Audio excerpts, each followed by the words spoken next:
Hello, everybody. Welcome to Epistemic, episode number 11, Falsifiability.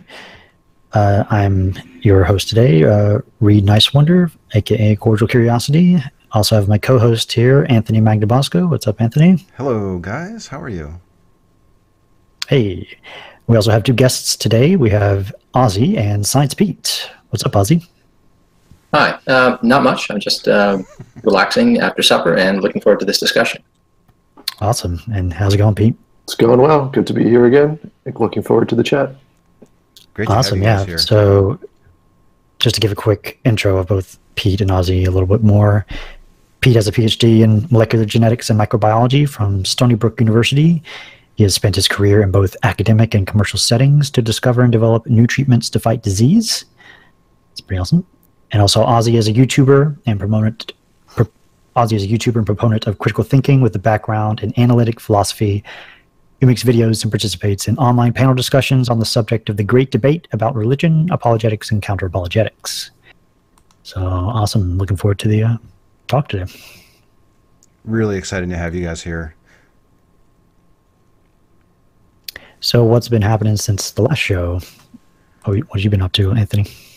Oh, good question. Well, I've been pretty busy. I've been spending the last couple weeks editing my talk from when I went to Oslo, Norway. I gave a talk on Street Epistemology, so I've been editing that one. And it took me a long time to freaking edit it, but it finally turned out pretty good. I've uploaded it, and the response seems to be pretty good. It's more of a, here are the steps that you need in order to conduct street epistemology based on the things that I've learned from doing it for 5 years or so. And had that going on. Then I did a panel with Seth Andrews called Tactics, and Matt Dillahunty was on it, Sarah Hayter, and Cov and Synopathy. And we talked about the various approaches that are available to us if we want to engage with people, to have them reflect on a belief, change their mind, those types of things. So yeah, that's pretty good. And then right now I'm getting ready for a couple of conferences coming up. There's American Atheist coming up on April 1st, and then before that is NanoCon in Nashville, which will be March 17th. And I'll be giving workshops on SE as well as some talks. I think you're going to one or both of those, aren't you, Reid? At least the first one, at least NanoCon. Maybe American Atheists, we'll see. But yeah, can't wait for it. It should be fun. Yeah. What is NanoCon? It's not about nanotechnology, I'm guessing. Right. No. Okay. So there's a group. There's a skeptic group in Nashville called the Nashville Nuns, and that's where they come up with the nano. So it's Nashville Nuns. It's a shortened version of that. That's a bit confusing, but okay. Gotcha. Yeah. It's a very tiny group. Yeah, they're very small. Yeah, and I think I don't know how many they've had so far, but this is probably their 4th or 5th event. And they usually get several hundred people that show up. So it should be pretty cool. Sweet. Cool. Anything else interesting? Well, we're kind of revamping the rules and the group descriptions and the rules for the various Facebook groups. That's been taking a lot of our time over the last couple of days. So we should be able to roll something like that out pretty quickly on that. Pretty soon, I should say. We've been working on it for a couple of days. Yeah, just the growing pains of all these groups and getting a lot more people. So nice. Yeah, we have almost 5,000 people, I think, in one of the groups, and just a handful of administrators and moderators. And in order to keep a group healthy, you need to have a little bit of structure. So we've kind of hit that point where it's like, okay, we need to put some rules together to kind of keep this a productive environment. Yeah. And also the wishful thinking short film that came out, right? Yeah, about 2 weeks ago, a independent filmmaker, Travis Brown, released a film called Wishful Thinking. Peter Boghossian has a cameo in it. You have to look for it. And he was inspired by the Street Epistemology videos and the book that Boghossian wrote, and he made a little short film. And I think we uploaded that to the Street Epistemology YouTube channel. So if you haven't seen that already, you can go there. Awesome. Yeah, it was pretty good. Pretty good short film. Yeah. Anybody else see it? Did you see it, Pete? Oh, My bad. Sorry. no bars. I don't know. Pete, did you see that, or Ozzy? We've tried to promote it pretty heavily on social media. I have not seen it. So, No, nor have I actually. But I have not been sort of very active in social media lately. It's winter camping season. I'm a winter camping enthusiast, and I've been giving talks on the subject and planning trips and such. So I've been far removed from such discussions for a while. All right. It's winter and I'm in hibernation, so I'm really absent from most things. So. It's hard to get some signal in the cave. Absolutely. All right, so we can, I guess, move on to the main topic of today, falsifiability. Like, what is it? Why is it important? Want to take us off, Ozzy? Or what do you want to say? Yeah, actually, sure. Well, I want to give a little background as to why we brought you guys here, because when we are doing street epistemology, oftentimes we talk about the importance of needing to test the belief that you hold.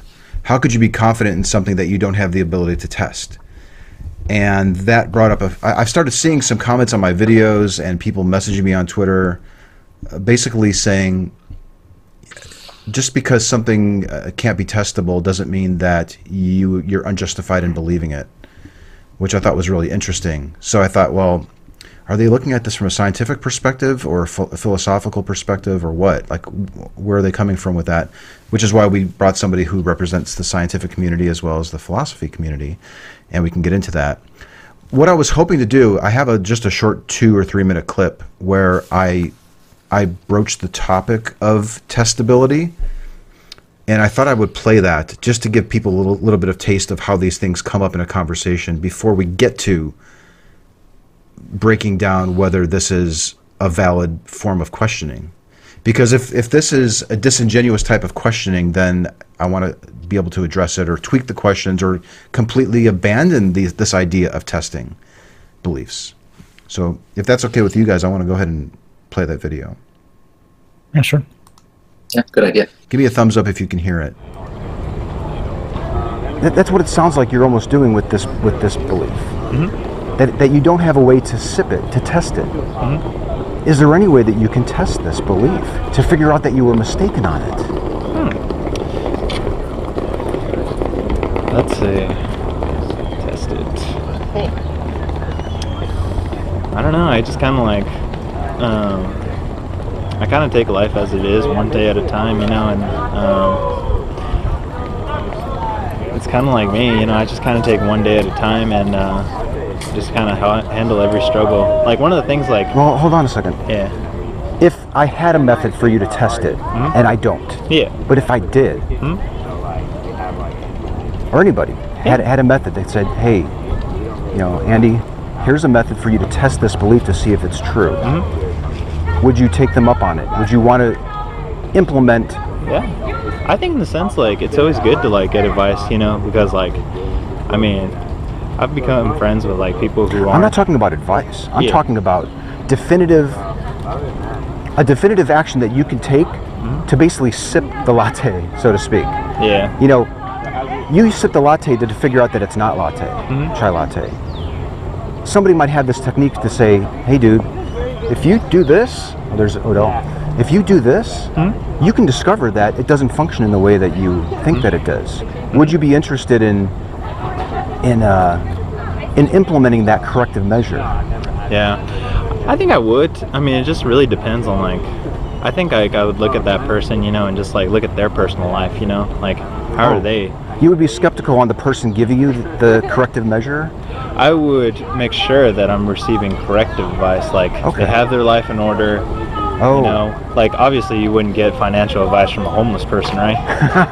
Am I right? Yeah. It depends, like, if they, you know, I don't know what their background would be. Hey, Odell. Yeah.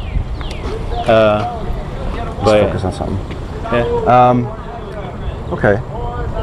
Well, I mean... Is your way of saying that you have no way of determining currently that the belief that you're holding in the Bible is mistaken? Well, I mean, it does say in the Bible, you know, to test the spirits, lest they be the faith, you know, and so I think in the sense, like, there is a testing.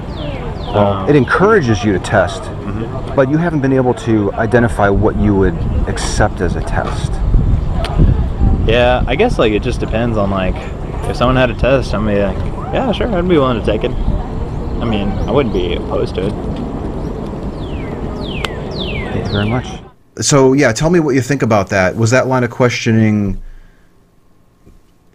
good? Was it unfair, or what kind of went through your mind as you heard that?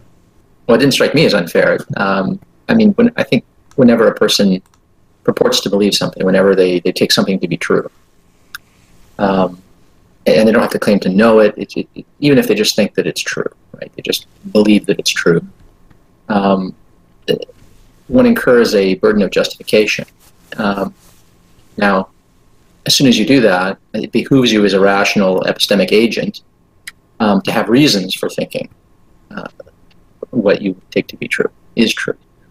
And the more responsible you are, the greater lengths you will go to try to test whether or not your belief is true. But the concept of testing is a little fishy. We want to sort of take this into a discussion of falsifiability and the concept of refutability, but that's a more precise notion than the notion of testing, because when you test for something, you can test to see if something is true, but you can also test to see if something is false.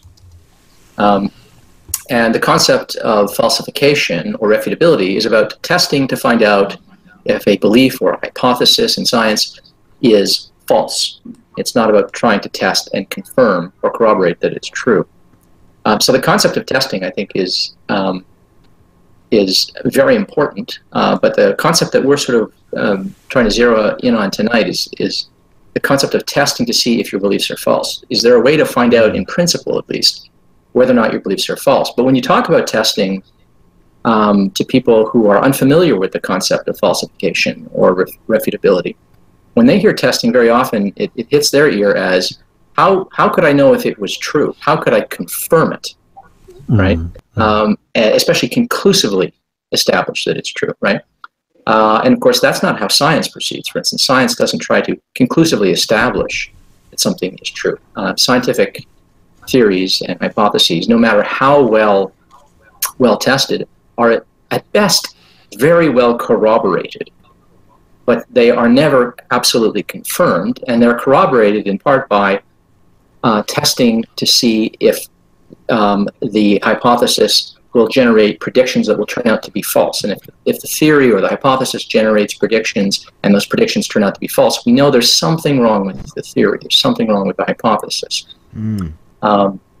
That's a very different notion than what most people think of when they think of testing their beliefs. They think, you know, a belief is about what you think is the case, right? A belief is what you think is true.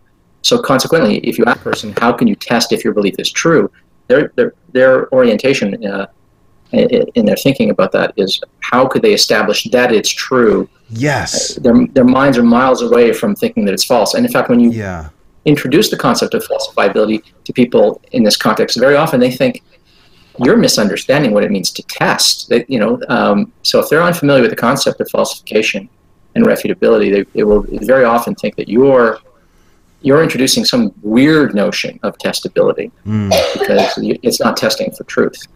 Yeah, I cut it from this little clip that I showed, but when I asked him how could we test to see if his belief was not true, he gave 3 reasons why his belief is true. He kept missing what I was asking. No, I want to see if we can, how can we discover that it was not true? How can we defeat, I didn't use the word at the time, but I probably would today, how can we defeat the claim that it's actually true? What would that look like? And he really struggled with it. And it's not just him. I've seen lots of believers struggle with this. Also, I should say, I used to say, how can we falsify your belief? But so many people aren't used to that word that I've shifted to testing. People understand tests more or less. Falsifying tends to give people the impression that I'm saying that their belief is false. Right. I'm not doing that. It carries with it that connotation. Yeah. But testing, there's the opposite pitfall, which is the one that you just described with that gentleman in that video, where you brought up the idea of testing, and then he's trying to give you reasons for thinking that it's true. Here's a way that you could ask the question that might avoid sort of falling into either one of those ditches. You could just ask, how could you find out if you were mistaken? Right? What test could you could you run? Mm-hmm. What question could you ask? What evidence could you do that would allow you to discover if you're wrong? I'm not saying you're wrong, but if you were wrong, Mm-hmm. how would you find out? Right? Yeah, That's great.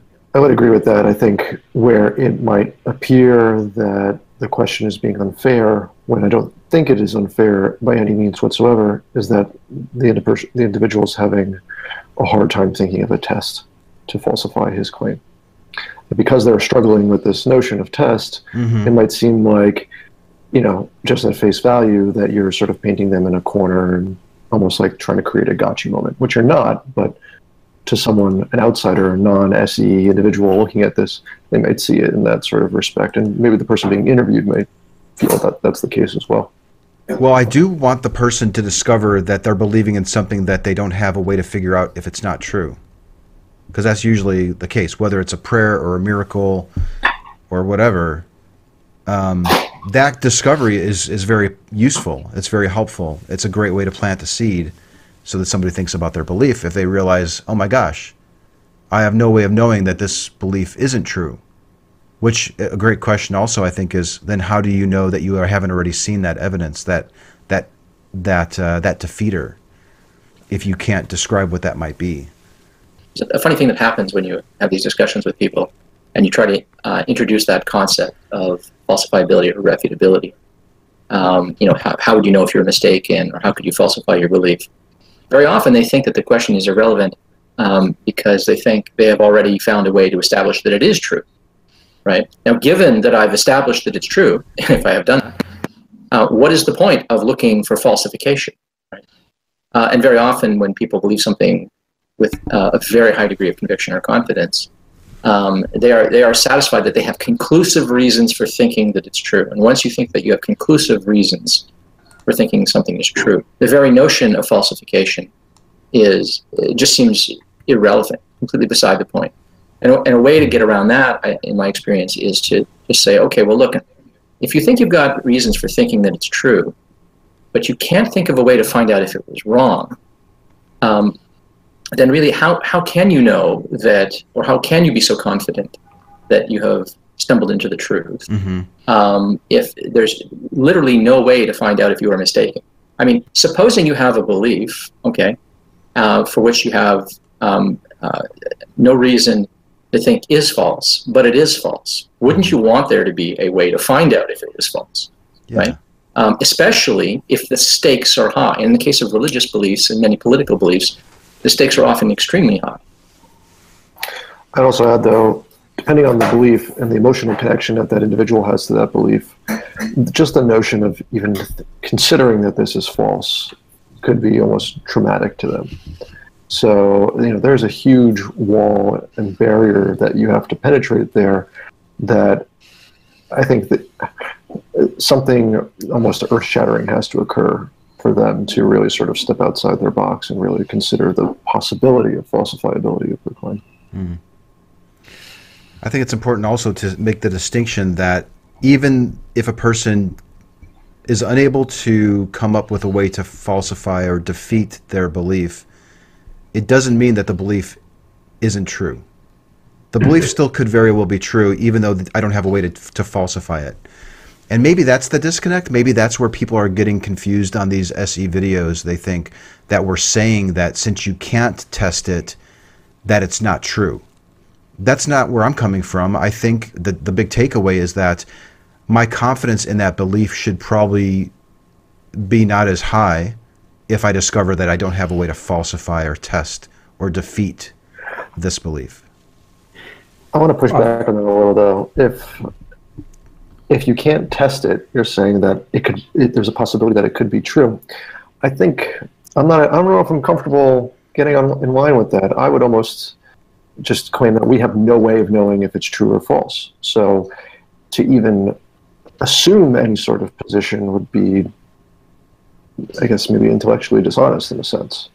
If you have no way to test this, if this is not falsifiable whatsoever, I can't even make any sort of claim that your belief possibly could even be true. You would take a position. You would just say, I don't know. I don't have enough information to believe that. I have no reason to take any position on this right now without any sort of way to test it. Yeah, it's like it wouldn't have gone through a fair test. Like a fair test means it could have turned out to be like false. That's what a fair test means, right? Yeah, I'm tempted to push back on what Science Pete is saying here, though, actually, because I don't think that every belief that we have, including beliefs that we think are exquisitely rational, are testable. I think that there's certain core fundamental beliefs that all of us hold, I mean universally hold, and even form the ground of rationality and the basis of science that are simple presuppositions that we don't know how to falsify, right? And I'm talking about extremely basic things, right? You know, how do I know that I didn't come into existence 15 minutes ago, fully formed, with a universe around me that appears older and with memories that take me back, you know, 40, 50 years, but in fact, all of those memories were created with me immediately. I have no way of testing that hypothesis. There's nothing to suggest that it's true, not for a moment. I mean, it seems completely fatuous as a suggestion, but there's no way to test it. Every piece of data you could point to is consistent with it. Art's dream argument. How do you know that you're not dreaming? And you might think, oh, well, you know, maybe there's some experience that I have when I'm awake that I could never have when I'm dreaming.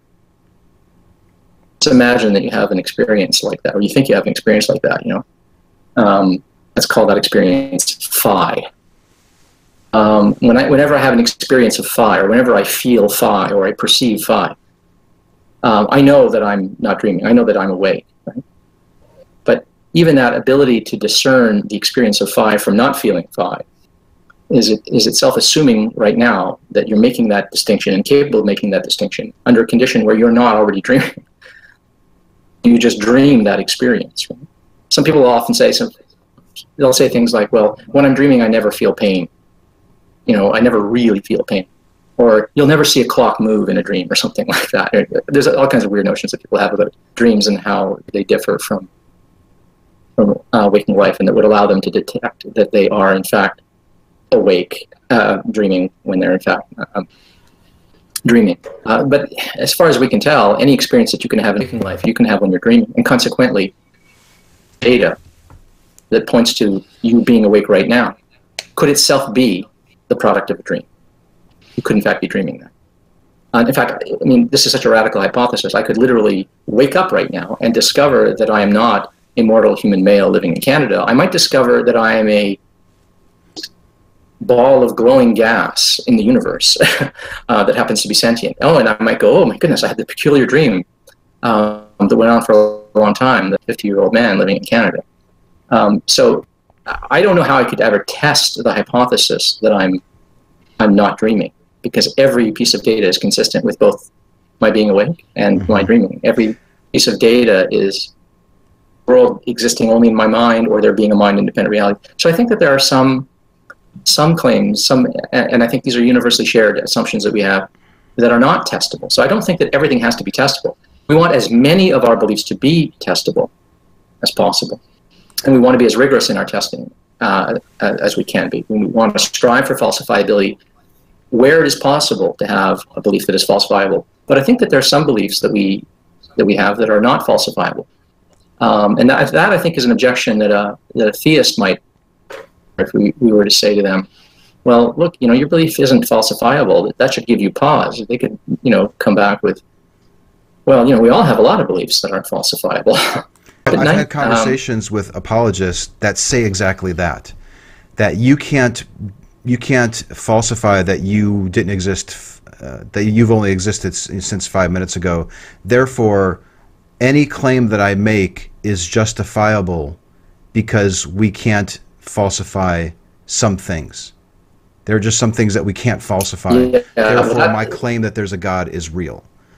I've heard that exact argument from theists. Yeah, well, that's a mistake. That's a mistake that people make. They will sometimes make the mistake of saying, exactly listen, are they going wrong? Well, what they're doing there is they're saying, Ozzy, if you grant that we have beliefs that are unfalsifiable, really deep fundamental beliefs that are universally shared, keeping you up at night, then surely that's a license for me to believe any old thing that's unfalsifiable. And of course, that is a non sequitur. It does not follow that because I have to admit that, yeah, how about that? there are things that I take to be true, that I presuppose every waking moment of the day, and even when I'm dreaming. There are things that I presuppose to be true that are not falsifiable, that I haven't a clue how to test. But that doesn't follow from that I can believe any old thing on insufficient evidence, and that any old unfalsifiable claim that I can dream up is rational to believe. Right? Here's the way I would sort of rebut that objection from an apologist. I would say, look, it's true. I will concede that there are beliefs that I have, that you have, that we all have, that are unfalsifiable. We want to have as few of those as possible, presumably. And to the extent that we recognize and identify that we have unfalsifiable beliefs,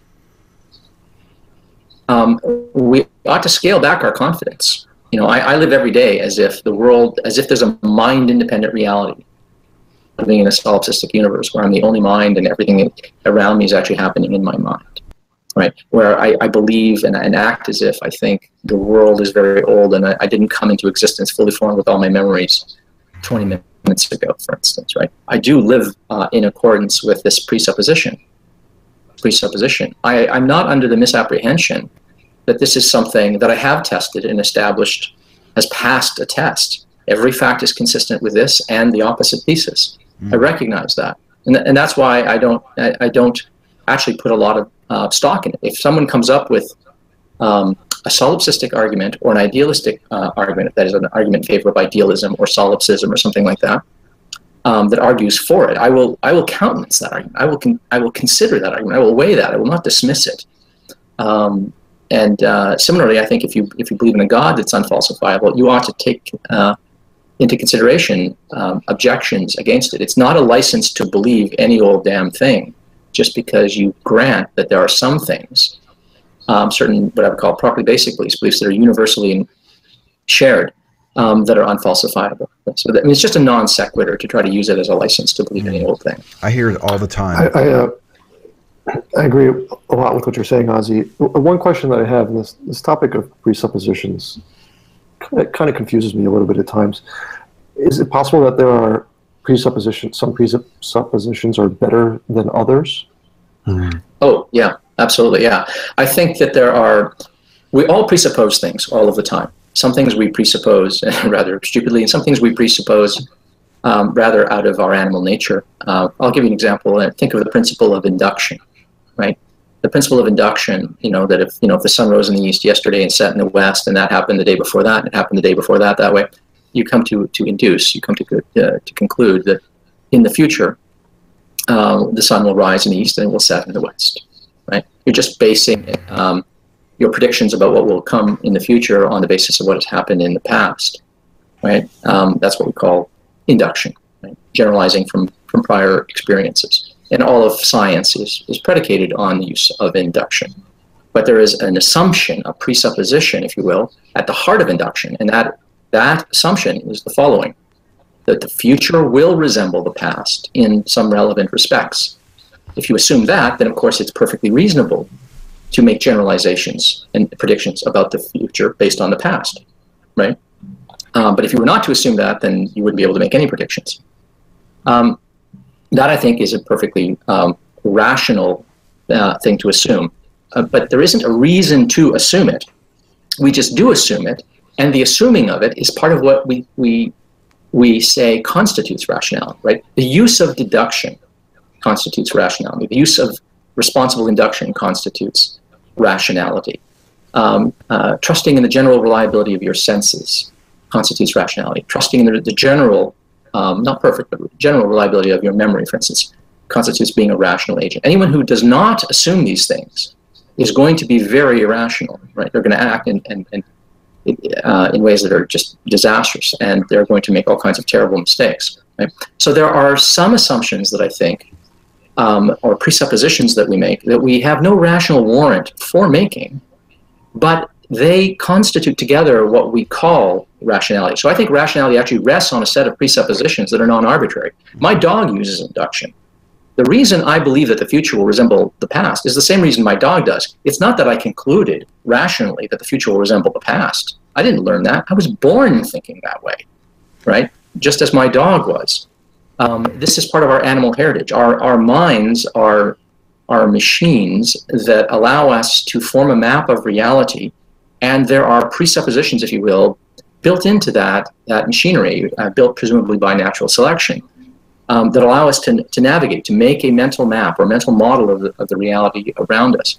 So I think some presuppositions, although there's no way to rationally warrant them, and not coincidentally, we take to be at the core of rationality. But other presuppositions, no matter how deep and fundamental we take them to be, if they're not part of our very conception of rationality, I think that we don't want to privilege them in the same way that we privilege the idea that there's a mind-independent reality, the way we privilege the idea that there exist other minds, the way we privilege the idea that the future will resemble the past, or the concept of causality and so forth. So there's a lot of things I think that we genuinely presuppose that are in a special category. These are sometimes called properly basic beliefs, as opposed to a basic belief that you just assume, but which if you were to jettison, you wouldn't in any way be irrational. For instance, I think if you believe in a God, that might be core or fundamental. It might be at the heart of your web of belief, at the network of your beliefs. It might inform and affect everything else in your web of beliefs, so that it would be important if that were extricated, right? But you can nevertheless not have that belief in God and still be a rational person. Whereas if you didn't believe in the validity preserving character of deduction, if you didn't believe in the principle of induction, for instance, you would not be a rational person. So I think that there are presuppositions, and then there are presuppositions. There are presuppositions that are properly basic, and then there are presuppositions that are merely basic, but not properly basic. And I think the ones that are merely basic are the ones that we really want to have as few of. I want to have as few mere presuppositions as possible. To the extent that I have presuppositions that are unwarranted, I want them to be properly basic ones that form the core of rationality. This reminds me of Dill Hunty's T-shirt. You should create something about presuppositions and make a T-shirt out of it, like that. It would be a very, very verbose T-shirt. It would be pretty verbose, yeah. Okay, so yeah, okay, so I guess what I'm still struggling with maybe at some point is there still merit in asking questions of people whether or not they have the ability to test their belief? And I know that we've been kind of toying with this Ferrari example a couple recently. I don't know if you've seen it, Ozzy. I don't know if you were around when we did that. I mean, we may have talked about it. It's kind of similar to the chai latte thing. Yeah, I'm familiar with it. Yes. You are? Okay. Well, Pete was the originator of that. He mentioned that at some community hangout, and we started implementing it. And we have an example here of Reid's that I have it queued up and I can play it. Let's jump to that. Do you want to set it up, Reid? Fresh from yeah, sure. This is fresh from my outing today. Just going out and doing SE today out in a public park. I don't actually mention the word test specifically, but I do ask how he could change his confidence one way or the other. You'll see the example, but so yeah, this is just a Ferrari example. I'll go ahead and play it, and then give me the thumbs up, guys, if you can hear it. How about this? I'll just make a claim, and just give me your sense of confidence on it. Say on a scale from 0 to 100, that is true. Okay. So I own a Ferrari. I'm gonna guess 10. 10. No offense. No fun. That's fine. So, just because you're using a GoPro and not a Red. Yeah. So currently 10%. Why'd you put it there? Because you're using a GoPro and not a Red. And if you can afford a Ferrari, you can afford a Red or anything else, different equipment. So that's just based on my setup here. I'm using what's it called? Not the process. I guess process of elimination. I have no idea. It's something that I learned in grade school. But yeah, there's a word for it. If you could like speak as close as you can to the mic. Yeah. So if I hypothetically took out a keychain with a Ferrari logo on it, where would your confidence change at all? I think a little bit. Yeah. And that kind of reminds me. Have you ever seen Fear and Loathing? Yeah. Yeah, remember that scene? Is that in Fear and Loathing?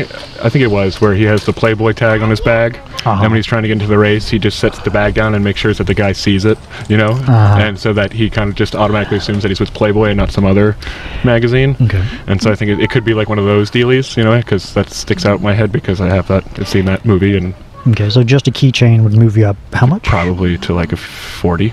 40. Yeah. Okay, so Or still more, no, that's wrong. I'd say 60. 60. At least 60. You would believe, but very... Like, is it a low keychain rate. or a fob? Like a fob. Oh, fob? Then yeah, like 90%. Yeah, that's completely different. 90%. Yeah. Okay. Yeah. Because why would you have that? Why would Did I you have? steal someone's Ferrari? I don't know. So it would get you to 90% if I just took out the key fob for it. Probably, yeah. Okay. Now, oh man, there's so many other factors now too, because it's also like like breaking down the fourth wall. Oh, sorry, breaking down the fourth wall here. Like you got a camera set up and stuff like that. You know, obviously, like you're doing something for your podcast or whatever, and so or your YouTube show. So I don't know. It could just be a big hoax. Could be. Yeah. If you were random off the street and you walked up to me and you just whipped out your car, it would just be like 110%. Yeah, this guy's got a Ferrari, because he'd have no reason to do that. No reason. Unless he was like trying to fuck you or something. Sorry if I shouldn't say curse. Yeah, unless he's like trying to hit on somebody or whatever. I don't know. Okay. Yeah. So let's just think about some just random person here you meet. If you walked up to them and they took out a Ferrari key fob, you would be how much confident?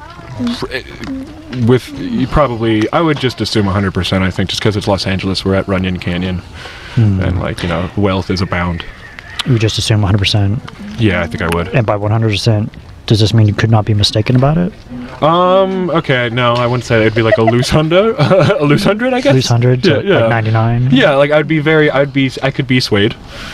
You know, I like to keep an open mind. That's the other thing. I try. So if you found someone who had that key fob, what would it take? That would get you to 99. What extra evidence would you need to lower your confidence, below 50, that they don't actually have? If he like opened his mouth and he just had like really scraggly, gangly brown teeth and stuff, you know, like something like that, and you're like, "Hey man, I got a Ferrari," and I'd be like, "Ooh, I don't think you have a Ferrari. You don't even have teeth," you know, something like that. Something that like something that showed off their wealth in another way. Something that showed they're not as wealthy as that key fob would. A big glaring issue. Like, why you have horrible priorities? If you're getting a Ferrari before fixing your teeth. Okay. That kind of, so now with the key fob and then with the teeth or some other, let's just say teeth, you're now below 50. Yeah. If it actually turned out they actually do own a Ferrari, what evidence would you need to solidify it? Yeah, to conclude that. Make that guy take me for a ride. Make him take you for a ride? Absolutely. I would milk that every chance I got. Okay. So we're from key fob to teeth to a ride. With the ride, where would your confidence be? Probably at 99, 100. Well, unless I pulled out... I need to see his paperwork, I guess, would be like the ultimate, A-OK thing. So key fob to teeth to a ride and paperwork. Yeah, that's 100%. It get you back to 100%? Yeah, I think so. And does that mean you still could not be mistaken about it? I think I wouldn't be able to be mistaken about that. If I saw seal, I would just have to trust the government on that one, but the seal of California is valid. And at that point, you could not be mistaken. I don't think so, no, yeah. Could it be possible all that could be true, and they still not actually own a Ferrari? Yes, but there would be a layer of like... I mean, like I said, I like to take things with a grain of salt. I'm sure I'd be like, yeah, sure, but probably not. So deep down inside, I guess I would still like... Yeah, if all that happened, what would you then extra have to learn to... Oh my God. To bring you below 50? Jesus Christ. I don't know. Something like some guy running down the street going, "Hey, that's my Ferrari!" That's a good example. Yeah. That's a good example. Okay, we can leave it there. Okay. That's nice. All right. Really great. Reid, right? Yeah. Nice, man. Thanks, Lars. Sure, no problem. All right. So you won the silver spoon. Yeah. Later. That was really. That was good. It was awesome watching you guys smile and laugh that whole time. Even you, Reid, too. Like you were really into it, and you actually were there. Yeah, I was trying to play a game where whatever end of the confidence spectrum he was at, I would just try to ask, okay, what would get you now below on the other side? And then once he's there, I'm like, okay, now how to go back to the other side? So does that relate to like testing or falsifiability? It kind of does, I guess, a little bit. I think what you were successful in doing there was getting the person to push their critical thinking faculties a little bit. He went from 10% just based on your GoPro camera of you owning a Ferrari, but then if you pulled out a key fob, that shot it right up. I forgot what it was, the thing that brought him to 100% or something like that. So his threshold of evidence over the course of the conversation, even though he kept going back up to 100% after a while and coming back down, but his threshold to get up to 100% increased over the course of the conversation, which I don't know if he realizes that, but there was definitely a difference in his critical thinking abilities from the beginning of the conversation to the end. One critique I would have made there is you did it once, but I would have hammered home or repeated the claim that I own a Ferrari. So I think it was maybe like a little past halfway where you said, okay, so how would that, so that would be evidence that I own a Ferrari or something like that. But I think there were points within there that you could have said, how is that evidence that I own the Ferrari, other than just being evidence that I have a key fob or I think at some point we just switched to some random person, so I should keep it on myself that and I should always be saying I own a Ferrari. Right, exactly. And then this whole exercise I think is useful for then once you've established a person's, I hate to say gullibility, their gullibility index or something like that. Like once you get a sense of like how willing are they to believe things just based on my just saying it, then you shift to let's pick a belief that you have that we can investigate. And then if they say karma or God or a political thing, then you have this basis to go back to. Okay, so you're 90% confident that a God exists, and in the context of our discussion about Ferraris, are you sure you're at 90? Is what would bring you up? What would bring you down? So that's like in my view, I think this is like the first half of it. There's a whole second half where you've now calibrated the scale, and now you shift to, okay, now let's pick a real belief that you hold. There's an interesting feature in this, apart from the calibration, or let's put it this way, when he's sort of calibrating up and down, what that gentleman was doing is he's entertaining alternate hypotheses that are consistent with the data that is presented to him. Oh, now it's not a keychain, it's a key fob, right? And it would go up and down, right? But, well, why does that not bring you up to 100 when I have a key fob? Well, it's because it's possible for anybody to have borrowed somebody's car, for instance. That would have occurred to him. Or he mentioned stealing, maybe you stole it or something like that, right? So, and that's the point of falsifiability and testability, right? That's the point of the concept of testability, understood as looking for ways to refute or looking for ways to falsify. The reason you're looking for ways to refute and falsify is because for any data that you have, there's always more than one possible interpretation or conclusion that you can draw from that data. There's more than one way of interpreting the data. There's always two possible interpretations, two possible conclusions, right? And what you're doing when you're getting a person to think about falsifiability is you're saying, well, listen, given that I have this data that I could construe in terms of this conclusion or that conclusion, what other piece of data would allow me to eliminate one of these competing hypotheses, right? And leave me with, one less competing hypothesis, right? And that's what you were doing with that. And what was nice is that Ferrari example, it's kind of brilliant in a way, because it's so mundane, it's so non-threatening to your belief set, that it's very possible for a person to self-generate other ways of interpreting the data, right? Other than it's actually your Ferrari, you actually own it, right? And he even gave the example of, if you show me, the paperwork, the owner, that you have paperwork establishing the ownership, right? That you are the owner. Well, he says, well, I have to trust the government. Well, there he's understanding implicitly that even if you showed me the ownership papers, right, it would still be possible that the government has issued some phony paperwork, right? Or you've forged some paperwork or something like that, right? Again, right? Whatever data you have that you think strongly confirms a conclusion, really all data just corroborates or is consistent with the conclusion. It doesn't establish conclusively that's the only conclusion. There's always another interpretation. And so that's the point of getting a person to think in terms of falsifiability, is get them to look at the data, the evidence that they think is so conclusive, and get them to say, wait, isn't there another way to interpret this? Right? And then how would you decide which is the better interpretation?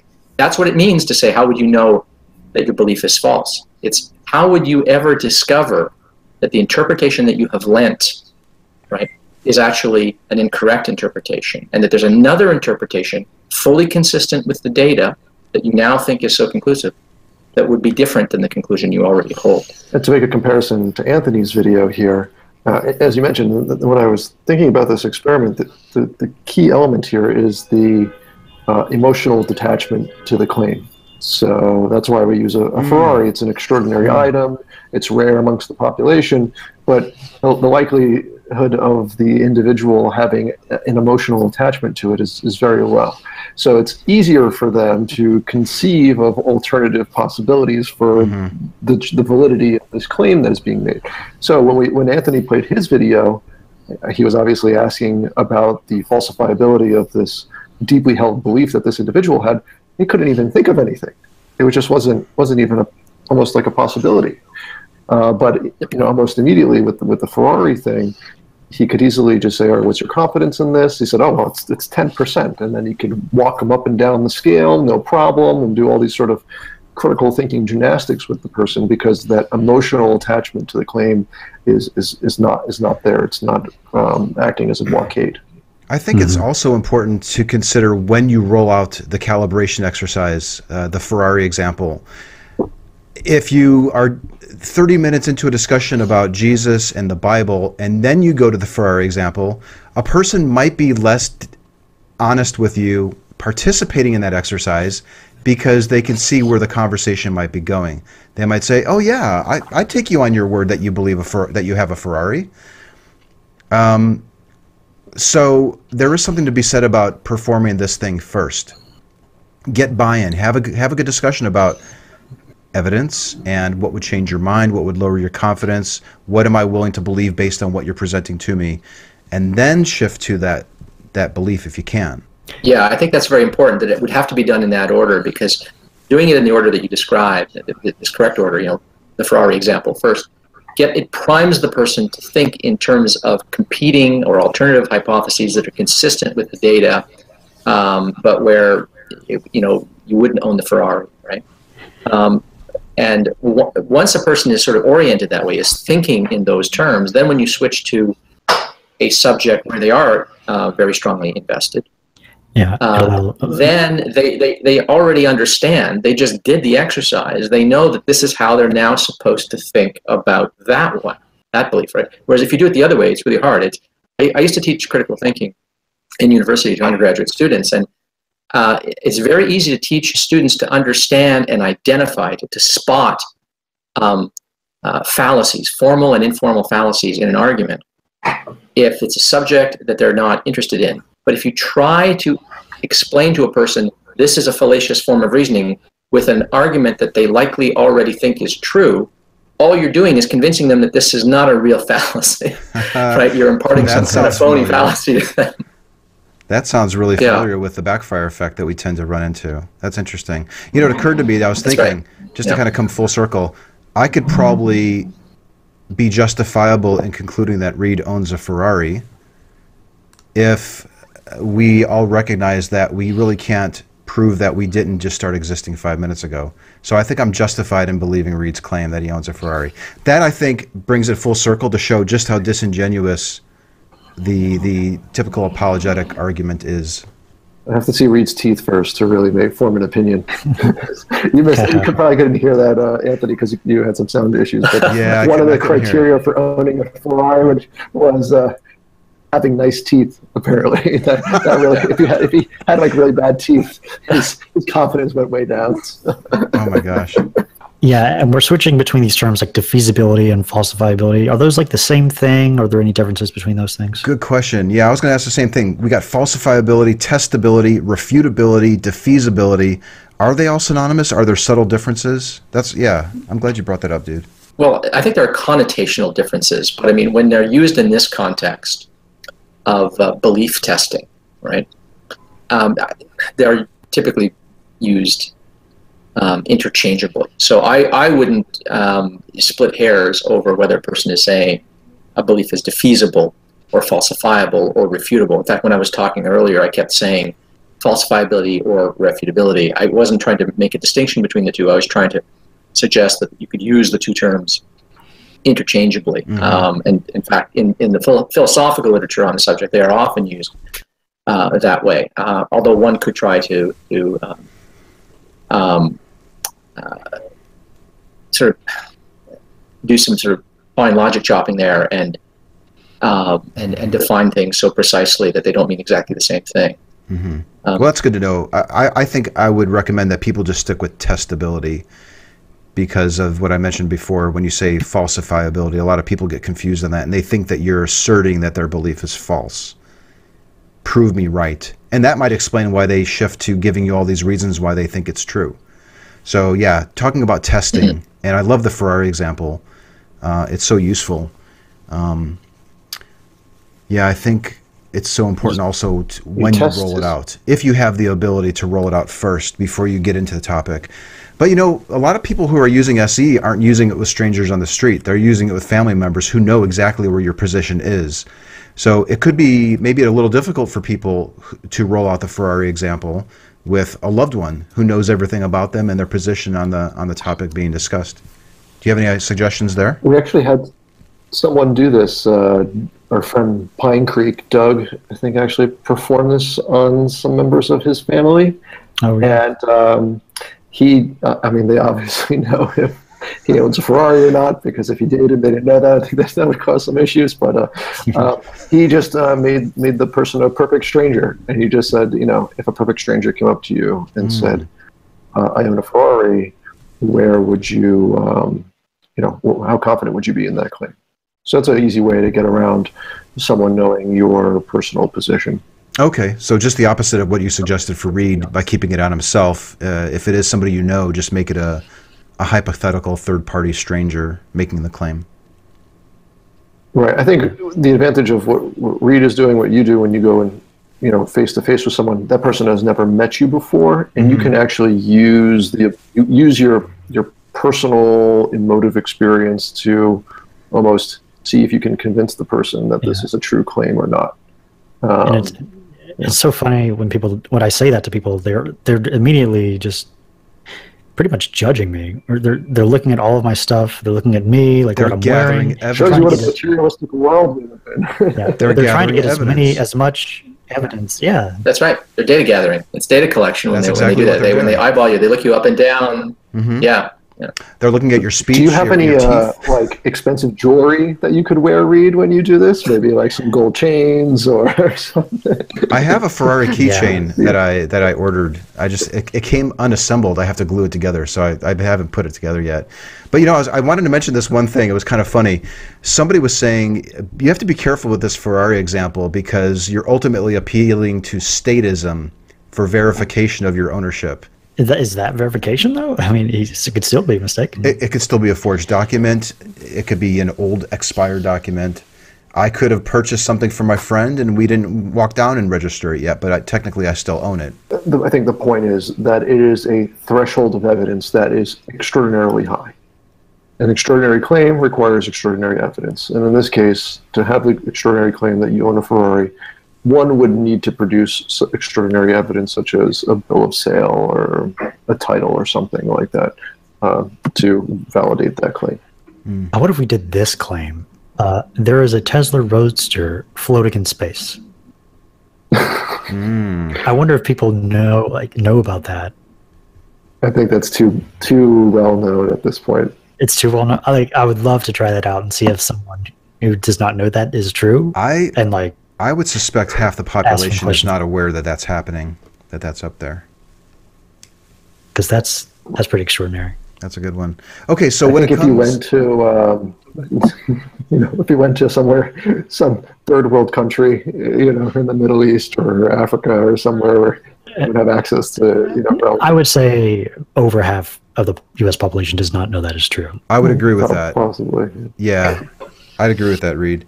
Okay, so if I understand right, then employing a discussion about testability with people who are making claims that everything happens for a reason, or I said a prayer and this came true, or my Bible is accurate because of X, Y, and Z, that we're still on good, solid footing to have a discussion about testing and defeating the conclusion that we happen to arrive at.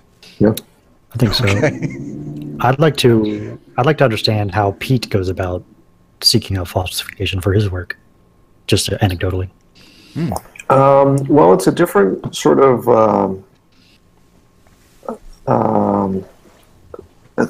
threshold that's set for me, because in my research, I eventually am developing something that will go into a human, and that human's life could be at stake if I develop a therapy or something to treat or cure a disease, and I don't try to falsify every hypothesis that I have in getting me to generate that therapy.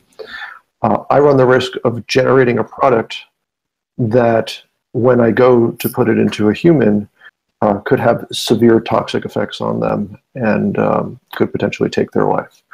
So the burden of proof is set extraordinarily high for what I do on a daily basis.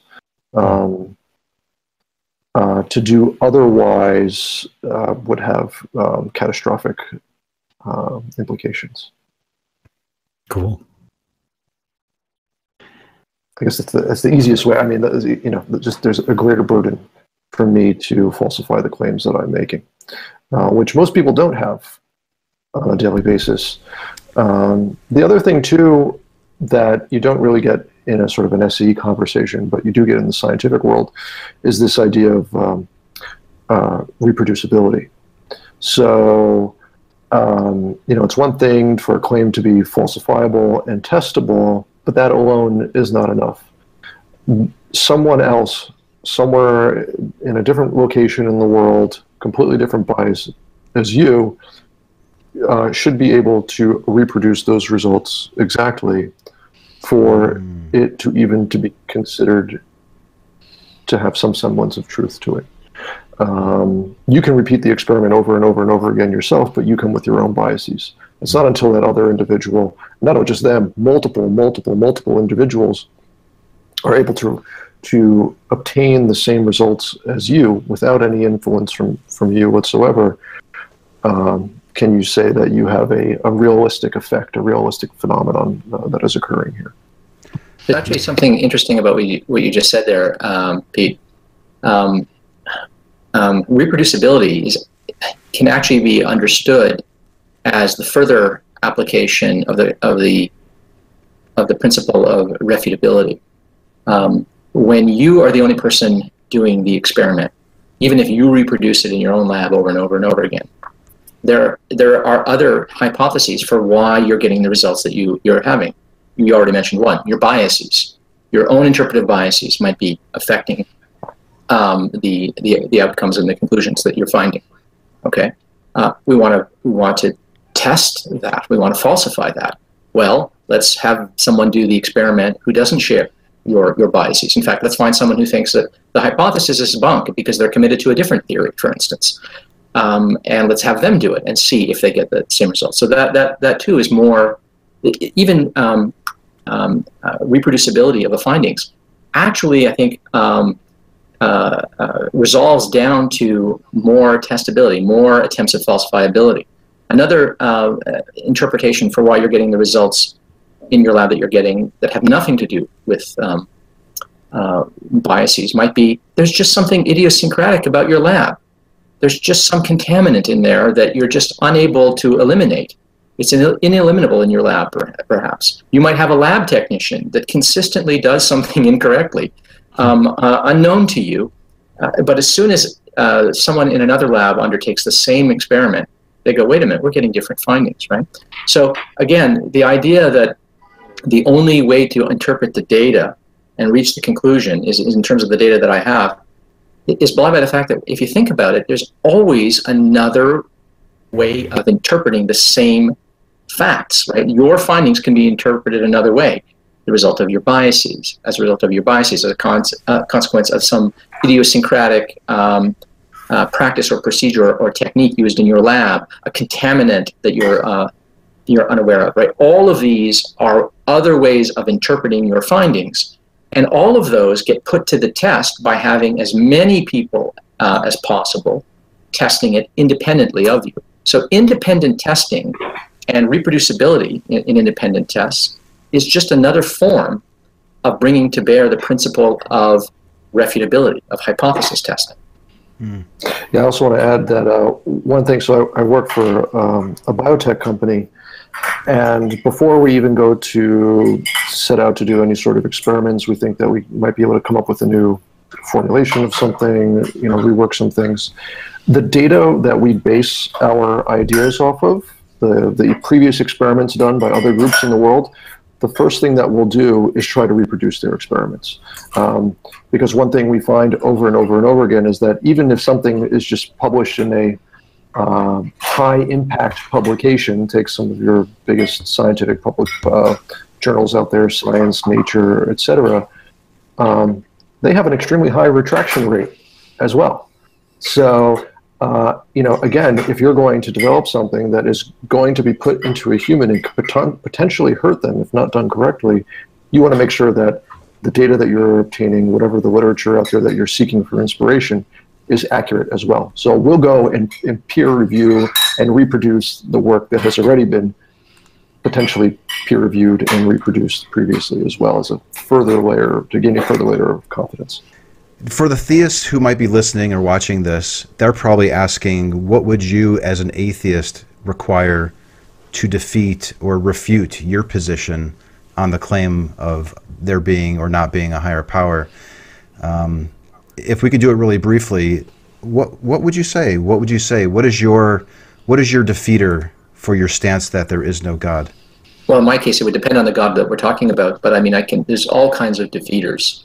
When you're talking about the Abrahamic gods, right? I mean, if we found evidence of a global flood, for instance, right, that would instantly lend very strong evidence in favor of stories in the Old Testament and the God that allegedly inspired these texts, because there's been all this evidence to the contrary. So this would be an extraordinary find. We should not expect to find that, right? Another example would be, well, there's all kinds of things. Manifest miracles that were independently observable to competent observers, right? I've given sort of rather extravagant examples in the past, but I don't mean these fatuously and sarcastically. I mean them very sincerely. God could move the stars to spell out, I am Yahweh, I am that I am, in every known language, right? So that every observer on Earth could look up and see this, right? And if astronomers could establish that this wasn't an illusion, the stars have really moved, and they all spell this out, I think Christianity would, or at least one of the Abrahamic faiths would stand verified as a science in that moment. So these are things that could. There's all kinds of miraculous, extraordinary events that could take place that would not just give me pause, but that would just right away have me trying to figure out which of all these denominations is the right one, because certainly this God exists, and I'd want to be on the right side of that. So it's not hard for me to think of defeaters for my atheism. It's harder to think of defeaters for my atheism when we're talking about a deistic God, because so often deistic conceptions of a creator God are indistinguishable from no God whatsoever. And so they don't generate predictions, and you wouldn't expect to find anything, right? I mean, the universe is going to look the way it looks, whether there's a deistic creator or there isn't one, which is to say that, empirically speaking, these are indistinguishable hypotheses, right? But I can think, at least for certain conceptions of God, I can think of defeaters. How about you, Pete? Yeah, and like the Ferrari. Go ahead, Pete. Oh, sorry. No, I would agree with the same thing. It really comes down to extraordinary claims require extraordinary evidence. So it's really an issue of reproducibility for me. If evidence for this claim could present itself in a way that there is sort of unanimous consensus, not only amongst humans, because we have very fallible senses of the world, but even if now we have technology, AI, or some other form of measurement that could also validate the phenomenon that we're seeing with our own senses as well. And again, that is sort of unanimous across the board. That would allow me to shift my confidence towards this altered phenomenon as well. But yeah, I'm pretty much in line with what Ozzy says. Reid? Yeah, like similar to what Ozzy says about the stars. But even at that point, just like the Ferrari example, that's just more data that goes in with the hypothesis. So there could be something that defeats that data, like maybe like trickster aliens or something. So it just keeps going back and forth. We can just keep doing this thing. Mm-hmm. It's like an asymptote. The line, it gets really close to the axis, but it never touches. Right. So there's always that small amount of room for doubt. Yeah, and when it gets to that point, it becomes just like an attitude that you kind of have to have. That you're open to being mistaken. Like your beliefs are open to revision. And that's more of like an attitude at some point, really. I think it's also, I could speak for myself and with the rest of you, but if compelling evidence did present itself that altered my position, I would be completely fine with that. Mm-hmm. And I'm not sure, and I think with a lot of theists, there's that issue that, believing or having an opposing view to what they have now is so almost life-changing or life-impacting that it's very hard for them to just be comfortable with the notion of, if my belief changes tomorrow, I'm fine with that, and I'll move on with my life. Excellent. Right. Great answers. Cool. Do we have any questions, Reid, from the audience from last time that we wanted to address? So there's basically two types of questions with SE. There's like the defeasibility tests and then the outsider test for faith. Is the outsider test for faith, being a test, a kind of falsification as well? No. Yeah, I think it is. I think it is. Yeah, go ahead. Yeah, well, the outsider test, it's kind of like almost like repeatability in another lab. The idea is, listen, if something is convincing to you, if it's genuinely, rationally compelling. Maybe I'm misunderstanding what the outsider test of faith is. This is an idea put up by John Loftus, right? Am I mistaken? Yeah. That is correct? Yeah. Okay. Now it's been years since I first read about this, so I might be misremembering it. But the idea is that if an argument and evidence in favor of a certain God or certain religion is convincing to you, then if it's genuinely rationally compelling, then it should be just as convincing to somebody else. You shouldn't have all kinds of ad hoc hypotheses for why that person doesn't find it convincing, right? So the idea of sort of putting yourself in another person's shoes is asking you to sort of divest yourself of your own biases and commitments and try to look at it from that way and see, is it still rationally compelling? Now, I might, it's been years, so maybe I'm misunderstanding this, but that strikes me as kind of like an attempt at reproducing the result, coming to the same conclusion on basis of the same data, but from another standpoint.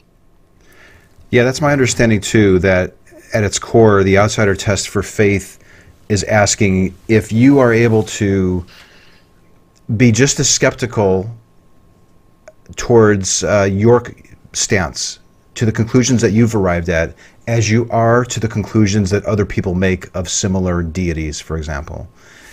And it's funny because I met a guy on the trail where I asked him that question and he said, no, I'm not able to be just as skeptical towards my own claims as I am theirs. He was very honest, but also dishonest at the same time, because that's the big reveal, I think, of that conversation, was that if you're not able to look at your own beliefs just as skeptically as you would somebody from a completely different continent to believing in a completely different God, then you're admitting that you have a bias.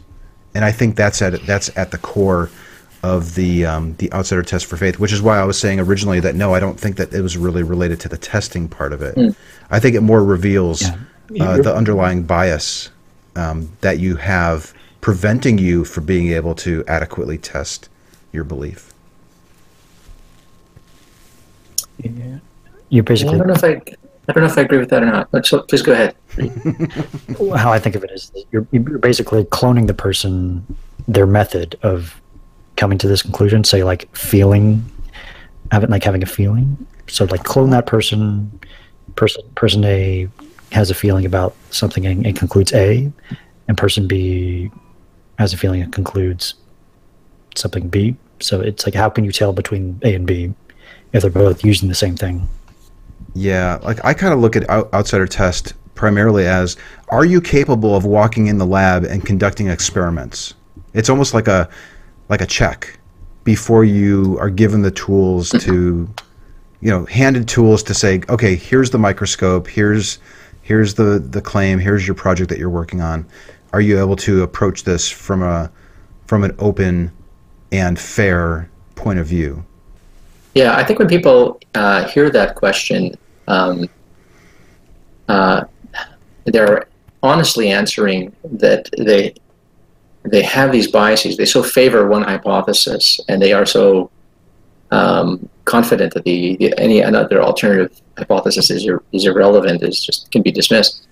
That they think they're saying actually something perfectly reasonable. They don't think that they're conceding anything bad, but they aren't necessarily conceding to a kind of rational failure there. There are lots of things that I have biases about, where if you ask me, can you critically evaluate your belief? I could say, yeah, I critically evaluate my belief, but that doesn't mean that because I'm able to critically evaluate my belief, I don't have biases. I mean, critical thinking is something you do that doesn't eliminate your biases. It just allows you to counter your biases. I have my biases, right? I have my intellectual prejudices. I play favorites with certain ideas. But the value of critical thinking is not that it makes you dispassionate and bloodless and Spock-like, but rather that it allows you, when you want to say, okay, I'm going to take this belief to which I so firmly impassioned, and I'm going to hold it at arm's length, and then I'm going to apply my critical thinking tools. Right? If you don't have those critical thinking tools, then it doesn't matter. You can't do it. You won't come to any reasonable conclusions. Right? And then, but once you do that, then that might erode your confidence and how deeply wedded you are to that belief. But I think when a person admits that they have a deep bias, they're not at the same. That doesn't mean that they're not being or incapable of being critical thinkers on that score. I think that you can have both of those. Now, I think as often as not, when they do say that, they are in fact betraying a complete bias, that they have probably never thought critically of it, and that's why they have the bias that they do. But I think all of us have biases, even in the instances where we have thought about something critically, and we still think, yeah, I still think it's true, and I still have a bias in favor of that. And why would I have a bias in favor of it if I can think of, possible defeaters and stuff like that? Well, maybe that the thing that I believe hooks up with a whole bunch of other things that I believe. It fits in there so consistently and neatly, like a jigsaw puzzle piece. And I have outstanding, superb, unimpeachable reasons for believing all this other stuff. That lends indirect support to this thing, which I know is kind of dodgy, which upon critical examination I know it's a little iffy. But it fits the puzzle so well, I'm not prepared to give it up, because that would mean that I've done the rest of the puzzle wrong, right? So I think it's hard for me to conclude that if a person admits to having these kinds of biases, that they're at the same time confessing or proving that they are lacking critical faculties on even on that question. I think the outsider test of faith is rather ineffective. It's sort of a measure of the level of hubris they have towards their own belief. If they are, if they think, they can't understand why someone would have the belief that they have, and they're totally stuck in their ways. It's such an emotionally charged topic. They have such great emotional attachment to it that the outsider test of faith alone, I think, is just not going to be very effective to get them to sort of think outside their own box. Well, I've used outsider test for faith quite a bit, and I find it very effective for helping people think how their belief is any different. If somebody can use the exact same method and arrive at a different conclusion, how could you have any confidence in that method that you've used? That's a great question. So it's almost I almost use it so much that I feel a little somewhat disappointed in myself when I have to use it. Like, I really can't think of a good question, so I'm gonna have to go to outsider test for faith. It's sort of like my trusty little go-to. But do you think it actually sort of gives them pause to reflect on this? Or yes. Yeah. Almost always outsider test for faith. There are some defeaters to it. We're talking about defeaters. A good one is relativism. Everyone can have their own truth. The person who believes in Vishnu and Allah is just as true in their belief as me with Jesus. That crushes outsider test for faith. Even though it's disingenuous and there's problems with it, you cannot use outsider test for faith with somebody who thinks truth is subjective.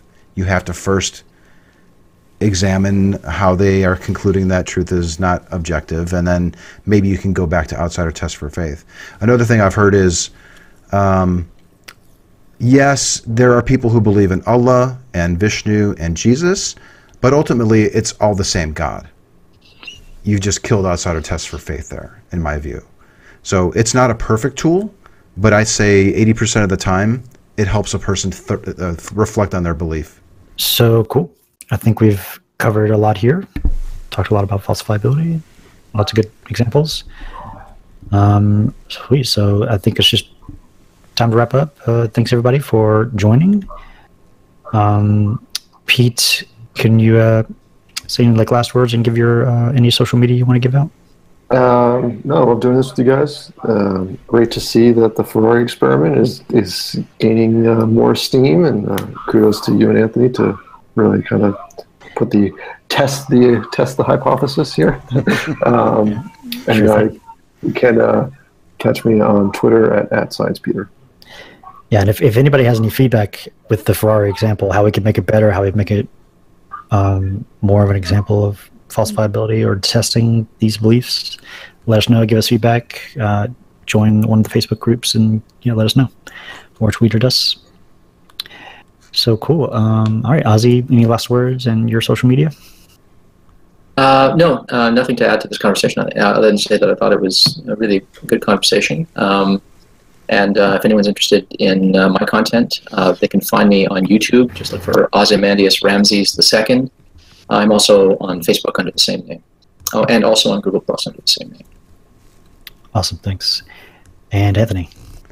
Yeah, have a website, anthonymagnabosco.com. It sounds so pretentious, but yeah, there's a link to all the different ways that you can reach out to me. Just go to anthonymagnabosco.com. I'm on Instagram, Facebook, YouTube, and Twitter. I'd love to hear from you. Gotcha. And I'm Reid from Cordial Curiosity. Just Google Cordial Curiosity. You'll find my Facebook, Twitter, and YouTube channel. So awesome. Thanks a lot, guys, for joining, and catch you guys next time. Thanks.